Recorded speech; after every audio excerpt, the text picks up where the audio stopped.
Camera editor है, साथ साथ में आप एक सुंदर गायक कलाकार भी है। तो मैं चाहूंगा कि संतोष भाई आए।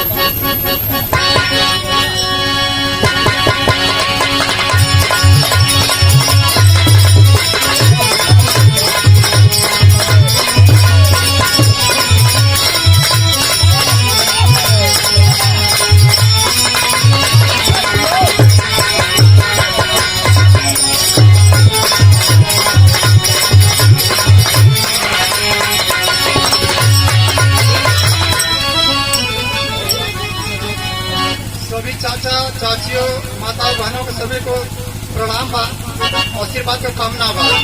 कोनो गलती हो के क्षमा करिया। कोनो काम करे के समय अपने सच्चाई ईमानदारी से कोई काम करता है वो बहुत अच्छा रहता है। हमार कई काम है, कुछ मिलेगा टाइम गाऊ भी लेला, बजाऊ भी लेला, कुछ टाइम मिले तो वीडियो भी बना लेला, और कुछ काम हमारा और है जे कुछ ही लोग जाना कि हम का करीला। हर काम ना बताओ जाला, आदमी जान जाला, ठीक ना।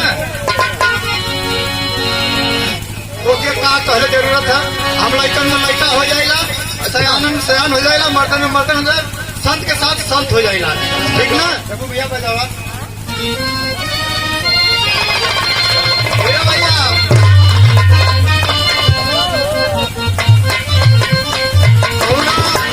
साखी अपने ससुरे गई है। जब ससुरे से आए तो साखी पूछते है साखी अरे ससुरे में निम्मन से बीतल रहा रे। कहा वो साखी निम्मन से बीतल तो कहा ये साखी तो हूँ ससुरे का ललू, जब ससुरे से लू तो हार कैसे बीतल।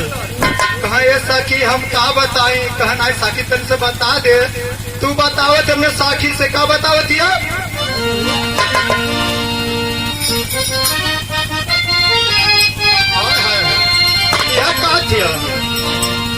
कवने के पहली रतिया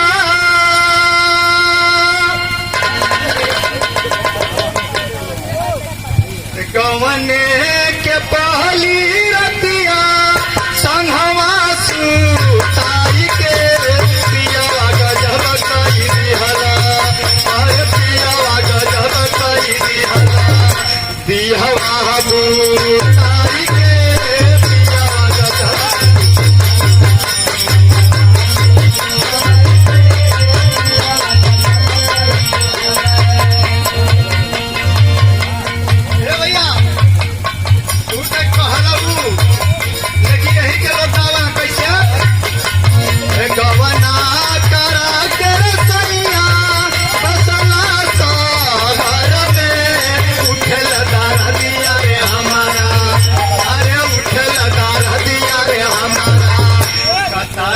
गाँव